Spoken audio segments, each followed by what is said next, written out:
하나님의 말씀 봅니다. 사도행전 25장 6절에서 12절에 있는 말씀까지 말씀을 교독하겠습니다. 6절로부터 12절까지 말씀을 교독합니다. 베스도가 그들 가운데서 8일 혹은 11일을 지낸 후 가이사라로 내려가서 이튿날 재판자리에 앉고 바울을 데려오라 명하니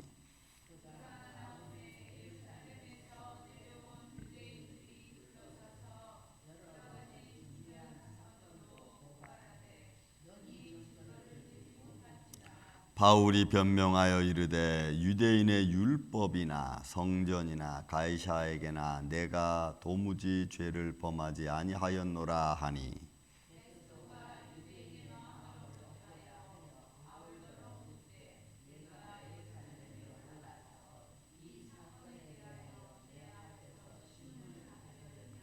바울이 이르되 내가 가이사의 재판자리 앞에 섰으니 마땅히 거기서 신문을 받을 것이라.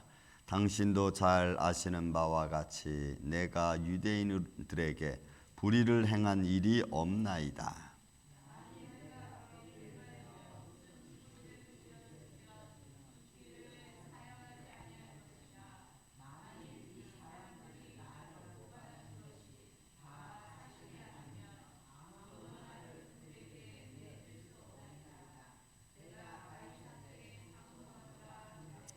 베스도가 배석자들과 상의하고 이르되 내가 가이사에게 상소하였으니 가이사에게 갈 것이라 하니라. 아멘. 우리는 종종 어제도 그런 일을 잘 겪었지만 가만히 보면은 우리 스스로가 할 수 있는 일은 그냥 내게 주어진 내가 지금 하는 일, 그거 외에 어떤 일이 생기고 어떤 과정이 생기면 그런 것들을 우리가 메이크업할 수 있는 그런 힘들은 거의 보니까 없는 것 같아요. 어떤 일이든지 내가 지금 하는 일, 예를 들어서 꽃꽂이를 한다 그러면 꽃꽂이 하는 그 일, 또 나가서 내가 걸어간다, 내가 내 일 현장에서 하고 있는 일들, 그것조차도 사실은 그걸 할 수 있도록 그 모든 환경과 조건과 여건을 주신 하나님의 손길이 있기 때문이겠죠. 그런 것 저런 걸 좀 낱낱이 이렇게 따져보고 좀 구별하고 생각하다 보면은 결국은 내가 내 자신이 할 수 있는 일들은 거의 없는 것 같아요. 그리고 매 순간 그런 걸 느낄 때마다 하나님, 예수님, 주님 나를 도와주세요. 이 일을 잘할 수 있도록 내게 지혜 주시고 능력 주셔서 이 일들 어떤 일이 잘 마금 지을 수 있도록 해주세요. 이렇게 하나님의 도움을 요청할 수밖에 없는 것 같아요. 그게 어떤 일이든지 간에. 그리고 그 상황에서 그냥 그렇게 기도하고 주님의 도움의 손길과 내 지혜를 따라 내 주신 달란트를 따라 이렇게 일을 해나가는 것 같습니다. 결론으로 본다면 결국 우리는 죄 가운데 빠진 우리가 스스로 할 수 있는 일은 없다고 하는 거죠. 그걸 그냥 제가 어제 한번 좀 느껴봤습니다. 여러분 그뿐만이 아니죠. 복음을 전하는 일도 사실 그래요. 우리 사실 오늘 이 25장부터 시작된 말씀들은 바울이 이제 로마로 가는 과정이죠. 그런데 이 말씀은 우리가 23장 우리 그 앞에 말씀 보면은 23장 11절에 있는 말씀의 기초를 사실 두고 있는 겁니다. 예루살렘에 바울이 올라가서 그가 15밖에 있지 않았는데 아시아에서 온 유대인들로부터 막 상소를 당하죠. 사람들한테. 그리고 사람들과 사람들 사이에서 밀란이 일어날 정도로 소란이 막 커집니다. 그래서 천부장인 루시아가 그를 지금 데려갔잖아요. 자, 그런 가운데 그날 밤에 23장 11절에 보면은 그날 밤에 주께서 바울 곁에 서서 이르되 담대하라. 내가 예루살렘에서 나의 일을 증언한 것 같이 로마에서도 증언하여야 하리라.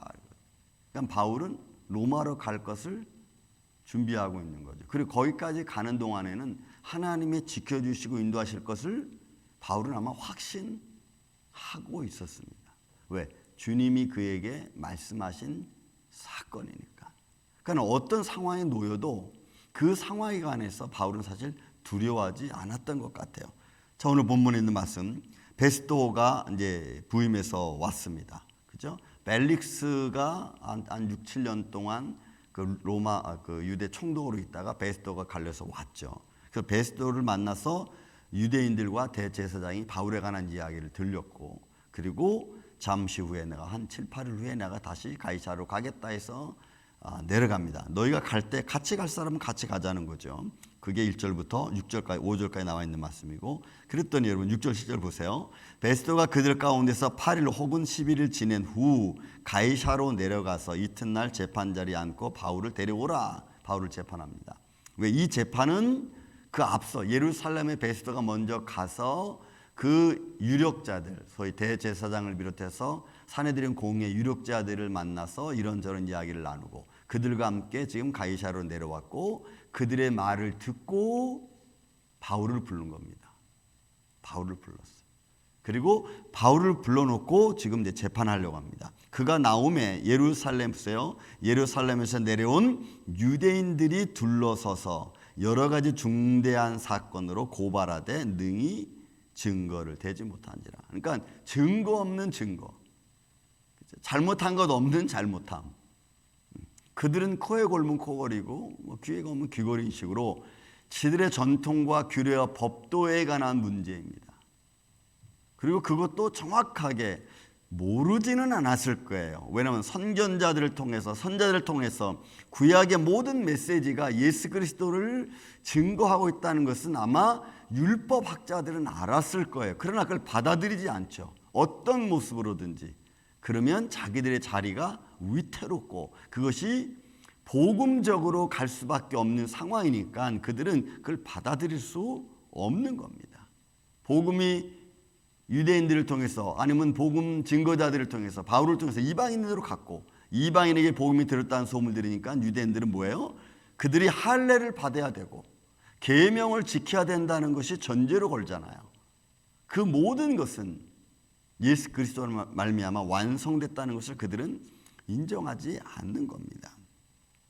그러니 그들이 와서 여러 가지 중대한 사건으로 고발하지만 그 고발한 내용들을 뒷받침해 줄 만한 아무런 사건도 영향도 또 환경도 조성되지 않은, 그러니까 증거를 대도 여러분 없는 겁니다.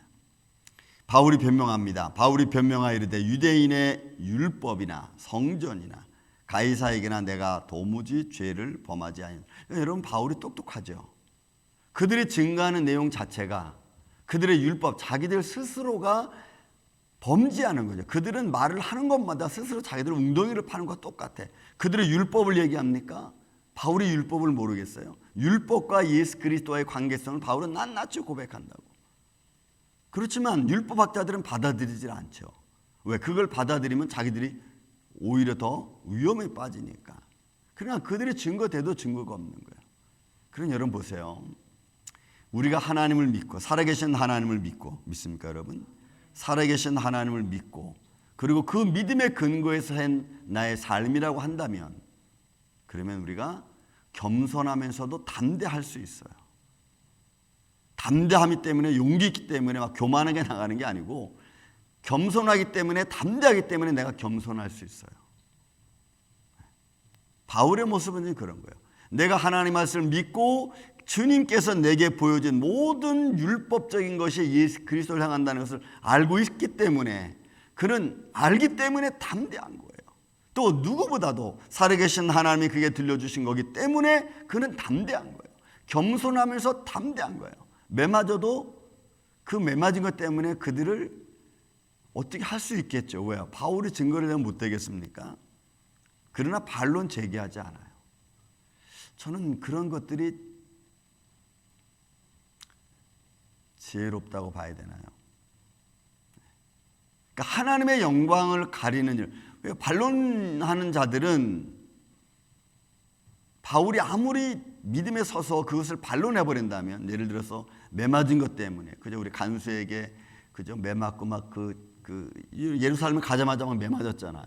막 그래가지고 천부장 루시아가 그를 끄집어냈잖아요. 그런 매 맞은 것은 아픔은 있어요. 아픔은 있지만 그 아픔 때문에 야 내가 이렇게 너나 왜 때렸어? 그 때린 것에 대해서 보상해. 뭐 이런 건 하지 않는다는 거지. 바울은 그냥 그 모든 것도 하나님께 맡겨. 그러니까 그런 부분들은 우리 이 세상과는 잘 안 맞는 것 같아. 우리는 예를 들어서 조금만 다쳐도 어디서 다치든지, 그죠?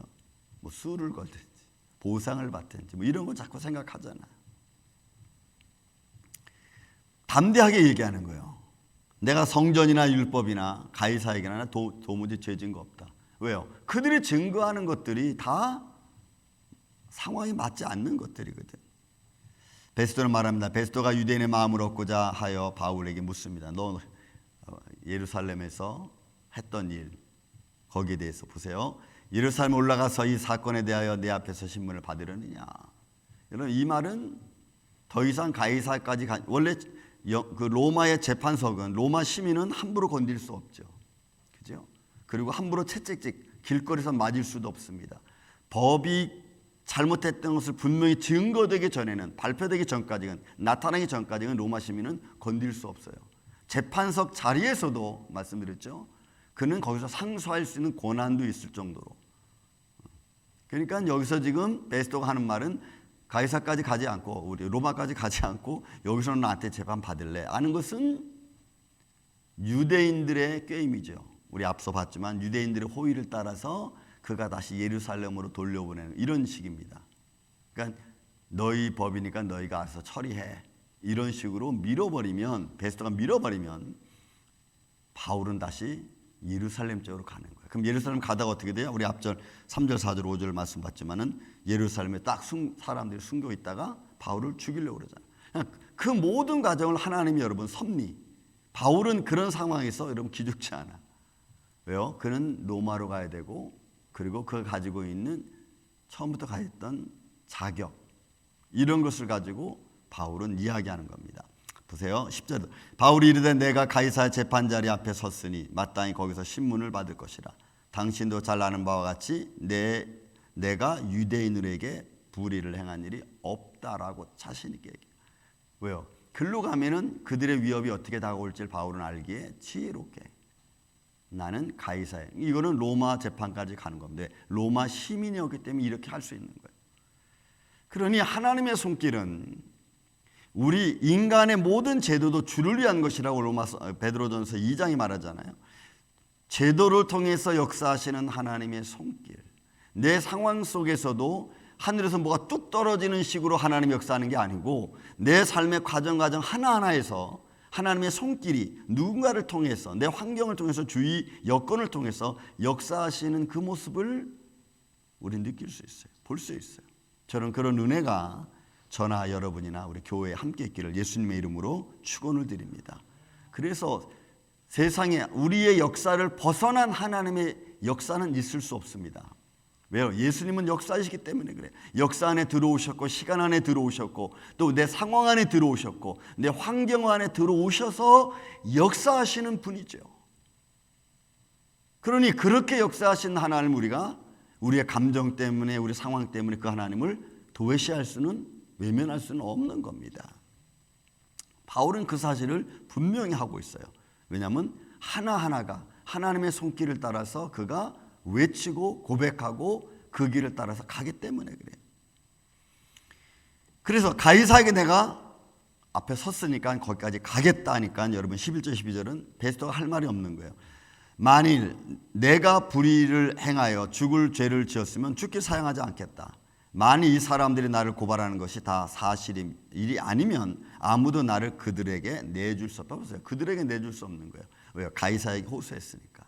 그래서 베스토도 재판석 배석 있는 사람들에게 또 유대인들에게 여러분 얘기하는 겁니다. 그게 여러분 12절이에요. 베스토가 배석자들과 상의하고 이르되 내가 가이사에게 상소하였으니 가이사에 갈 것이라. 그러니까 그들의 손에 넘겨주지 않는 거예요. 왜요? 하나님은 주님은 바울을 어디로 간다고요? 로마까지 가서 내가 말씀을 선포하여 되리라. 그러니까 모든 과정 하나하나를 하나님의 손길에 따라 움직여 바울은 그걸 믿기에 또 담대하고. 그렇다면 오늘 저와 여러분, 우리는 매일매일 일어나서 또 아침에 우리의 일을 합니다. 어떤 일을 만나려는지 우리는 알 수 없습니다. 그러나 오늘 내가 계획되어진 것도 있고 때로는 계획하지 못한 일을 만날 수도 있고 어떤 상황으로 여러분들이 이끌어 가고 또 만나든지 그런 상황 속에서 하나님이 여러분들을 지켜주시고 여러분들에게 지혜 주시고 인도하심을 믿고 그 믿음 안에서 담대하시기를 저는 예수님의 이름으로 축원을 드립니다. 그리고 하나님이 기뻐하시는 일 쪽을 선택하십시오. 하나님이 기뻐하시는 일이라고 여러분이 생각되면 그쪽을 여러분들이 선택하십시오. 하나님이 인도하시는 손길이 여기 있다고 여러분들의 마음이 믿어지면 그 길을 선택하십시오. 왜요? 하나님은 살아계신 분이시고 여러분들을 믿음의 길로, 축복의 길로, 영광된 길로 인도해 주실 줄로 믿습니다. 사랑과 은혜가 많으신 아버지 하나님 감사합니다. 오늘도 우리가 믿음 안에 살아가는 복된 하루가 되기를 원합니다. 한 주간 동안 지켜주심을 감사합니다. 또한 이런 믿음의 길 안에서 오늘도 우리와 동행하고 계심을 믿습니다. 하나님의 인도하심을 믿기에 바울은 담대했고 또한 그런 하나님의 손길을 믿기에 어떤 상황과 시스템과 조직에 있어서도 그는 두려워하지 않고 말씀을 담대히 외쳤던 것처럼 주님 오늘도 우리는 이 길을 담대히 걸어갈 수 있도록 주님 역사하여 주옵소서. 만약에 우리가 할 수 없는 일을 만난다면 그 일을 도울 수 있는 손길들을 붙여주시고 해결할 수 있는 이들과 같이 갈 수 있도록 주님 역사하여 주시옵소서. 하나님의 크신 뜻과 사랑이 오늘도 우리와 함께 계심을 믿습니다. 오늘 이 하루도 이 아침부터 잠자리 드는 순간까지 주님 붙드시고 인도하여 주실 줄로 믿사오며 사랑이 많으신 예수님의 이름으로 기도하옵나이다. 아멘.